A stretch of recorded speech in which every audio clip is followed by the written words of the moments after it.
الحمدللہ رب العالمین والصلاة والسلام علی رسولہ الکریم وعلی آلہ وصحبہ اجمعین ومن تبعہم بإحسان الی یوم الدین اما بعد۔ پچھلے درس میں آپ کو بتلایا گیا تھا معایر کے بارے میں، وہ معایر جن کو قرآن کریم نے بیع و شراء یا تجارت کے لیے استعمال کیا ہے، یا وہ مقاصات اور معایر جن کا ذکر قرآن کریم میں وارد ہوا ہے۔ ان میں سب سے پہلا معیار، سب سے پہلا مقیاس کیل ہے، پھر وزن ہے، ساعہ ہے، اور اثمان ہے یعنی دینار و درہم، اور پھر ایک چیز ہے جسے ہم سینٹی میٹر اور میٹر یا انچ کے نام سے جانتے ہیں، ذراع، گز کے معنی میں۔ اس کا تذکرہ آیا تھا پچھلے درس میں۔ آج شروع کر رہے ہیں انہی آیات کا مدارسہ جن میں ان چیزوں کا ذکر وارد ہوا ہے۔ لفظ کیل، کاف یا لام، لفظ کیل در حقیقت چیزوں کو ناپنے کے لیے استعمال کیا جاتا ہے، چیزوں کو ماپنے کے لیے، ناپنے نہیں ماپنے کے لیے۔ جیسے آج کل لیٹر چلتا ہے، 1 لیٹر ہے، آدھا لیٹر ہے، 2 لیٹر ہے، ویسے ہی کیل ہے اور ساعہ ہے۔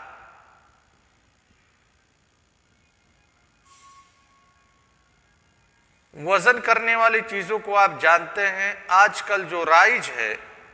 اپنے یہاں، وہ موزون چیزیں اکثر و بیشتر ہیں، کلو گرام کا جس میں حساب کتاب کیا جاتا ہے۔ زمین کی پیمائش، کپڑے کی پیمائش وغیرہ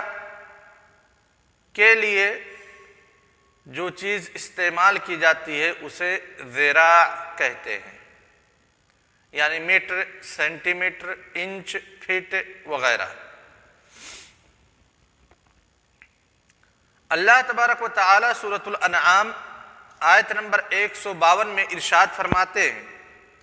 وَلَا تَقْرَبُوا مَالَ الْيَتِيمِ إِلَّا بِالَّتِي هِيَ أَحْسَنُ، یتیم کے مال کے قریب بھی جانے کے بارے میں مت سوچو، ہاں اگر کوئی طریقہ تمہیں ملتا ہے جو طریقہ شریعت نے مباح قرار دیا ہے، اس طریقے کا استعمال کر کے یتیم کے مال میں دخل اندازی کر سکتے ہو۔ یعنی اگر شریعت نے تم کو یتیم کے مال کا والی بنایا ہے تو تم یتیم کے مال میں تصرف کر سکتے ہو۔ تصرف کے بدلے میں جو تم اپنا وقت دے رہے ہو، اس کے عوض میں تم اگر چاہو تو بقدر اجرت، بقدر مزدوری یتیم کے مال میں سے اپنا مکافأہ لے سکتے ہو۔ وَأَوْفُوا الْكَيْلَ وَالْمِيزَانَ بِالْقِسْطِ، جب تم کسی چیز کو ماپو یا تم کسی چیز کو وزن کرو، تو جب ماپتے ہو تو پورا پورا ماپو، یعنی 1 لیٹر اگر تم دے رہے ہو سامنے والے کو تو پھر 1 لیٹر پورا ہونا چاہیے۔ ایسا نہ ہو کہ 1 لیٹر میں تمہارا 10 پوائنٹ 50 پوائنٹ کم ہی ہو۔ اسی طرح سے کسی چیز کو جب تم وزن کر رہے ہو تو عدل کے ساتھ وزن کرو، ایسا نہ ہو کہ تم اس میں داڑھی مارو، کاٹا مارو۔ یہ ہے سورہ انعام۔ اس آیت کو تفسیر موضوعی کے اس عنوان کے تحت ذکر کرنے کا مقصد صرف یہی ہے کہ قرآن کریم نے کیل کو اور میزان کو بطور معیار مقرر کیا ہے اس کی دلیل اس آیت میں موجود ہے۔ سورۃ الاعراف آیت نمبر 85، اللہ تبارک و تعالیٰ ارشاد فرماتے ہیں وَإِلَى مَدْيَنَ أَخَاهُمْ شُعَيْبًا، یعنی اس سے پہلے اللہ تعالیٰ نے کچھ رسولوں کا تذکرہ کیا ہے کہ ان کو کہاں کہاں بھیجا، کس کس قوم میں بھیجا۔ مدین میں اخاہم شعیبہ، شعیب علیہ السلام کو بھیجا۔ قال یا قوم اعبدوا اللہ ما لکم من الہ غیرہ، شعیب علیہ السلام نے اپنی قوم کو دعوت دی کہ صرف اس وحدہ لا شریک کی عبادت کرو، اس کے علاوہ کوئی تمہارا معبود نہیں بن سکتا۔ وہی اللہ تبارک و تعالیٰ کی ذات ہے جو عبادت کی مستحق ہے، اس کے علاوہ کوئی دوسرا عبادت کا مستحق نہیں ہے۔ قد جاءتکم بینۃ من ربکم فأوفوا الکیل والمیزان ولا تبخسوا الناس اشیاءهم ولا تفسدوا في الارض بعد اصلاحها ذلکم خیر لکم ان کنتم مؤمنین۔ اس کے بعد شعیب علیہ السلام نے جن چیزوں کی طرف دعوت دی، سب سے پہلے کہا کہ اللہ تعالیٰ کی واضح نشانیاں موجود ہیں، ان واضح نشانیوں کا سہارا لے کر کے، ان کی مدد لے کر کے تم صرف اللہ تبارک و تعالیٰ کی عبادت کرو، اس کے علاوہ کسی دوسرے کی عبادت مت کرو۔ اور اگر تم اللہ تعالیٰ کی نشانیوں کا سہارا لوگے تو یقیناً تم اس راستے تک ہدایت پا جاؤ گے، تمہاری رہنمائی ہو جائے گی، تمہارے عقل میں بات آ جائے گی۔ دوسری چیز جس کی نصیحت کی فَأَوْفُوا الْكَيْلَ وَالْمِيزَانَ، میزان کو، کیل کو یعنی ترازو کو اور ماپنے والی چیز کو، سینٹی میٹر کو یا پھر فٹ کو، لیٹر کو یا سینٹی لیٹر کو تم لوگ صحیح استعمال کرو۔ فَأَوْفُوا الْكَيْلَ، جو چیز تم ناپ کر کے دے رہے ہو، ماپ کر کے دے رہے ہو، ماپنے والی چیزوں کو پورا کرو۔ والمیزان، جو چیز وزن کر کے دے رہے ہو، ترازو کو بھی سیدھا رکھو۔ وَلَا تَبْخَسُوا النَّاسَ أَشْيَاءَهُمْ، لوگوں سے غش مت کرو، لوگوں کے ساتھ فراڈ مت کرو، دھوکہ مت دو لوگوں کو۔ وَلَا تَبْخَسُوا النَّاسَ أَشْيَاءَهُمْ، یعنی لوگوں کے سامان کو لے کر کے، لوگوں کے سامان کو لے کر کے ان کو خسارے میں مت ڈالو۔ وَلَا تُفْسِدُوا فِي الْأَرْضِ بَعْدَ إِصْلَاحِهَا، اگر تم صحیح سے ماپتے نہیں ہو، تم صحیح سے ترازو کا استعمال نہیں کرتے ہو، تو تمہاری جو دنیاوی زندگی ہے وہ چوپٹ ہو جائے گی۔ ہر ایک انسان کا دوسرے انسان کے خلاف دل میں بغض موجود رہے گا، ایک انسان دوسرے انسان سے کبھی خوش نہیں رہ سکتا، لہذا نہ تو تمہاری کوئی سوسائٹی بن سکتی ہے، نہ ہی کوئی معاشرہ اور نہ ہی کوئی سماج۔ نتیجہ کیا ہوگا؟ زمین میں فساد برپا ہوگا، تمہاری سوسائٹیاں خراب ہوں گی، تمہارے بازار خراب ہو جائیں گے، تمہاری مارکیٹ ٹھپ پڑ جائے گی۔ اس لیے امانت داری سے کام لو۔ اگر تم پورا کسی سے پیسہ لے رہے ہو، پوری اجرت لے رہے ہو، تو پھر ضروری یہ ہے کہ جو تمہارے ذمہ ہے، موزون کی ہوئی چیزیں مکمل طور سے ان کو وزن کرو، جو چیز ناپنے کی ہے ان کو صحیح سے ناپو، اس میں کچھ کمی مت کرو۔ اس آیت میں بھی اللہ تعالیٰ نے کیل اور میزان کا تذکرہ کیا اور یہ بتلایا کہ کیل اور میزان کو اگر صحیح طریقے سے استعمال نہ کیا گیا تو کیسے سماج، سوسائٹی یا پھر مارکیٹ کیسے بربادی کے دہانے پہ پہنچ جائیں گے۔ سورہ یوسف میں اللہ تعالی نے آیت نمبر 59 سے لے کر کے آیت نمبر 63 تک ایک واقعہ نقل کیا ہے۔ اللہ تعالیٰ ارشاد فرماتے ہیں وَجَاءَ إِخْوَةُ یوسف، یوسف علیہ السلام کے بھائی، وہ بھائی جنہوں نے یوسف علیہ السلام کو اندھیرے کنویں میں ڈال دیا تھا، یوسف علیہ السلام جب شہر مصر کے وزیر خزانہ ہو گئے، وزیر مالیات ہو گئے، فائنینس منسٹر ہو گئے، اس کے بعد یوسف علیہ السلام کے بھائی یوسف علیہ السلام سے کچھ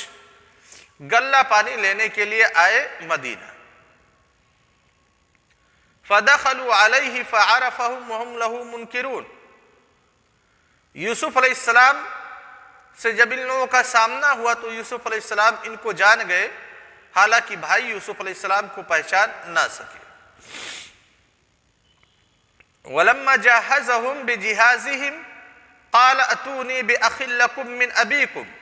أَلَا تَرَوْنَ أَنِّي أُوفِي الْكَيْلَ وَأَنَا خَيْرُ الْمُنْزِلِينَ فَإِن لَّمْ تَأْتُونِي بِهِ فَلَا كَيْلَ لَكُمْ عِندِي وَلَا تَقْرَبُونَ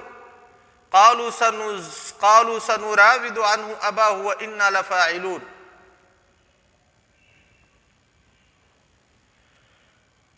وقال لفتيانه اجعلوا بضاعتهم في رحالهم لعلهم يعرفونها إذا انقلبوا إلى أهلهم لعلهم يرجعون فلما رجعوا إلى أبيهم قالوا يا أبانا منع منا الكيل فأرسل معنا أخانا نكتل وإنا له لحافظون۔ یوسف علیہ السلام کے جب بھائی یوسف علیہ السلام کے دربار میں آئے، شہر مصر میں آئے، یوسف علیہ السلام نے کہا، پہچان لیا ان کو، کہا ٹھیک ہے ہم تمہیں سامان اس مرتبہ تو دے رہے ہیں، غلہ وغیرہ دے رہے ہیں، لیکن اگلی مرتبہ جب تم آؤ گے تو ہم تمہیں غلہ اس وقت تک نہیں دیں گے جب تک کہ تم بنیامین کو لے کر کے نہیں آؤ گے۔ محل شاہد اس پورے واقعے میں اللہ تبارک و تعالیٰ کا قول حضرت یوسف علیہ السلام کے حوالے سے الا ترون انی اوفی الکیل وانا خیر المنزلین، اوفی الکیل یعنی میری خاصیت یہ ہے، میرے امتیازات میں سے یہ ہے کہ میں ناپنے والی چیزوں کو برابر ناپتا ہوں، جو چیز میں تمہیں ناپ کر کے دے رہا ہوں، ماپ کر کے دے رہا ہوں، اس میں کوئی کوتاہی نہیں ہوتی ہے، کوئی کمی نہیں ہوتی ہے۔ تو یہاں پہ بھی لفظ کیل کا استعمال کیا، اور یہ وہ چیزیں ہیں جن کو انسان استعمال کرتے تھے خرید و فروخت میں، بیع و شراء میں، سامان کی ادلا بدلی میں۔ سورۃ الاسراء آیت نمبر 85 کے اندر آیت نمبر 35 کے اندر اللہ تبارک و تعالیٰ ارشاد فرماتے ہیں وَأَوْفُوا الْكَيْلَ إِذَا كِلْتُمْ وَزِنُوا بِالْقِسْطَاسِ الْمُسْتَقِيمِ، جب تم کسی چیز کو ماپو تو پورا پورا ناپو، وَزِنُوا بِالْقِسْطَاسِ الْمُسْتَقِيمِ، اور جب تم کسی چیز کو وزن کرو تو سیدھے ترازو سے وزن کرو، جس طرف باٹ رکھا ہوا ہے اس طرف کا پلڑا نہ تو ہلکا ہو نہ بھاری ہو، برابر ہونا چاہیے، مائنس میں نہیں جانا چاہیے وہ کانٹا۔ یہاں پہ بھی اللہ تعالیٰ نے جو لوگوں کو نصیحتیں کی تھی، ان نصائح میں سے ایک نصیحت یہ تھی کہ وزن کرنے والی چیزوں کو پورا وزن کرو، جو چیز مکیل ہے پورا پورا کیل ان کا کرو۔ سورہ شعراء آیت نمبر 183 کے اندر اللہ تبارک و تعالیٰ ارشاد فرماتے ہیں اوفوا الکیل ولا تکونوا من المخسرین، کہ تم لوگ کیل کرتے وقت یعنی ماپتے وقت صحیح ماپو، پورا پورا ناپو، ولا تکونوا من المخسرین، تم لوگ داڑھی مت مارو، وزنوا بالقسطاس المستقیم، سیدھے ترازو سے وزن کرو۔ اس کے بعد کہا ولا تبخسوا الناس اشیاءهم ولا تعثوا فی الارض مفسدین، یعنی کہ اگر تم سیدھے ترازو سے وزن نہیں کرو گے، سیدھے طریقے سے ناپو گے نہیں، تو پھر زمین کے اندر فساد برپا ہوگا، جیسا کہ تذکرہ اس سے پہلے گزر چکا ہے۔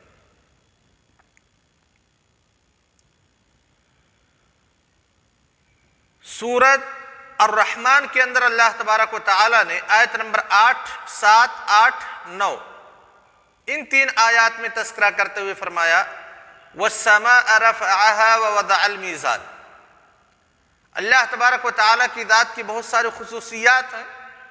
انہی خصوصیات میں سے یہ ہے کہ اللہ تعالیٰ نے آسمان کو بلند کیا، میزان کو وضع کیا، اللہ تطغوا فی المیزان، لہذا میزان میں تم سرکشی نہیں کر سکتے، وَأَقِيمُوا الْوَزْنَ بِالْقِسْطِ وَلَا تُخْسِرُوا الْمِيزَانَ، تم لوگ وزن کرنے والی چیزوں کے ساتھ عدل کرو، جن چیزوں کو وزن کر رہے ہو ان میں خسارہ مت کرو، داڑھی مت مارو۔ ایسے ہی اللہ تبارک و تعالیٰ نے سورہ مطففین آیت نمبر 1، 2، 3 کے اندر ارشاد فرمایا وَيْلٌ لِّلْمُطَفِّفِينَ، ناپ تول میں کمی کرنے والوں کے لیے ویل ہے، الَّذِينَ إِذَا اكْتَالُوا عَلَى النَّاسِ يَسْتَوْفُونَ، جب وہ لوگوں سے ناپ کر کے کوئی چیز لیتے ہیں تو پوری پوری لیتے ہیں، وَإِذَا كَالُوهُمْ، اور جب لوگوں کے لیے ناپ کر کے دیتے ہیں کسی چیز کو یا وزن کر کے دیتے ہیں، یخسرون، تو اس میں داڑھی مار دیتے ہیں۔ لہذا یہ کمیاں گیری، داڑھی مارنا شریعت نے گناہ قرار دیا اور ان لوگوں کے لیے ویل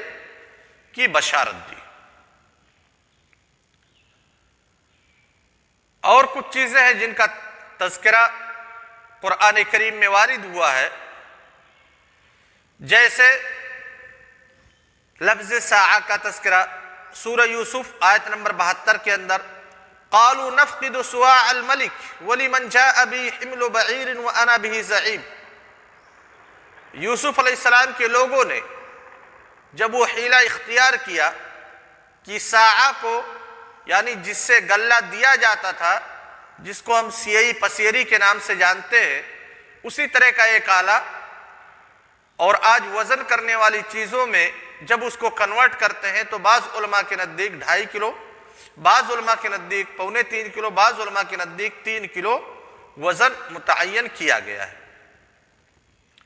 قالوا نفقد سواع الملک، لوگوں نے کہا کہ بادشاہ کہ جو ناپنے کا آلہ تھا، غلہ جس سے ناپتے تھے، وہ آلہ، وہ ساعہ ہم غائب پا رہے ہیں، اور ہم لوگوں کو یقین ہے کہ جو لوگ غلہ لینے آئے ہیں انہی میں سے کسی کے پاس ہے۔ اس آیت میں سواع یہ ساعہ کی جمع ہے۔ اللہ تبارک و تعالیٰ نے ناپنے اور ماپنے والی چیزوں میں سے ایک چیز کا اور تذکرہ کیا۔ سورہ یوسف میں اثمان کا تذکرہ بھی وارد ہوا، آیت نمبر 20 کے اندر اللہ تبارک و تعالیٰ ارشاد فرماتے ہیں وَشَرَوْهُ بِثَمَنٍ بَخْسٍ دَرَاهِمَ مَعْدُودَةٍ، بہت ہی معمولی قیمت میں اس قافلے نے یوسف علیہ السلام کو خرید لیا۔ کتنی قیمت تھی؟ دَرَاهِمَ مَعْدُودَةٍ، گنے چنے درہم، وَكَانُوا فِيهِ مِنَ الزَّاهِدِينَ، وہ لوگ بس ایسے خرید لیے، بہت زیادہ رغبت والے نہیں تھے۔ ایسے ہی تذکرہ آیا ہے ذرا کا، جہنم کی جب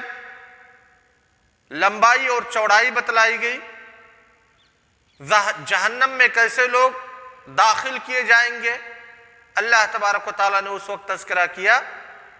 خُذُوهُ فَغُلُّوهُ۔ ہاں شیخ حماد صاحب، شیخ حماد، اللہ تعالیٰ ارشاد فرماتے خُذُوهُ فَغُلُّوهُ، جہنمیوں کے بارے میں حکم ہوگا ان کو پکڑ لو، ثُمَّ الْجَحِيمَ صَلُّوهُ، جہنم میں داخل کرو، ثُمَّ فِي سِلْسِلَةٍ ذَرْعُهَا 70 ذِرَاعًا فَاسْلُكُوهُ، ایک ایسی چین لے کر کے آؤ جو 70 گز کی چین ہو، اسی چین میں ان کو جکڑ دو۔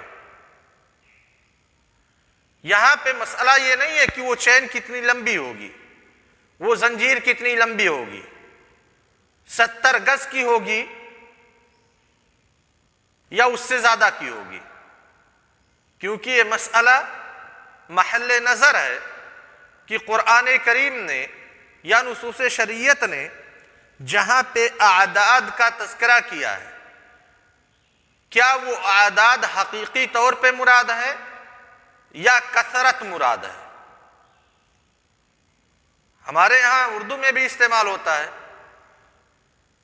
70 مرتبہ تمہارا گرس کہے گا تب تم میرے پاس آؤ گے، یہ محاورہ ہے، 70 مرتبہ، 100 مرتبہ۔ تو کیا شریعت نے جو 70 ذراعاً کہا ہے یہ حقیقت میں 70 مرتبہ ہی، 70 گز ہی مراد ہے یا کثرت کے لیے مراد ہے؟ یعنی وہ زنجیر بہت بڑی ہوگی۔ محل شاہد یہاں پہ کہ قرآن کریم نے پیمائش کے لیے گز کا بھی استعمال کیا ہے کہ گز کا استعمال کر کے چیزوں کو ماپا جا سکتا ہے، اور یہی ساری چیزیں آج مارکیٹ میں رائج ہیں۔ جو کپڑے وغیرہ ہیں میٹر میں ان کو ناپا جاتا ہے، جو زمینیں ہیں ان کو فٹ اور میٹر میں تقسیم کیا جاتا ہے، انچ میں ناپا جاتا ہے۔ جو مائعات ہیں یعنی ایسی چیزیں جن میں بہنے کی صلاحیت ہوتی ہے، خواہ وہ پانی ہو، ڈیزل ہو، پٹرول ہو وغیرہ وغیرہ، تو اس کے لیے لیٹر کا استعمال کیا جاتا ہے۔ اور جو سبزی کی مارکیٹس ہوتی ہیں بڑی بڑی، وہاں پہ ساع کا استعمال کیا جاتا ہے، یعنی ناپنے والی چیزوں کا، سیری، پسیئی اور پتہ نہیں کیا کیا چلتا ہے، سیئی، پسیری وغیرہ وغیرہ۔ اور جو نقدی چیزیں ہیں، نقد کے ذریعہ سے بہت ساری چیزوں کو خریدا جاتا ہے، تو یہ ساری چیزیں، ان چیزوں کا تذکرہ قرآن کریم میں موجود ہے، اور قرآن کریم نے ان ساری چیزوں کا استعمال کیا ہے اور یہ بتلایا ہے کہ یہ کوئی نئی چیز نہیں ہے، ایجاد اور اختراع یہ تمہاری نہیں ہے۔ پتہ چلتا ہے کہ ان ساری چیزوں کا رواج بہت پہلے سے ہے، اور لوگ ان ساری چیزوں کا استعمال کر کے اپنی دنیاوی زندگی گزر کر رہے تھے، خرید و فروخت کو ترقی دے رہے تھے۔ السلام علیکم ورحمۃ اللہ وبرکاتہ۔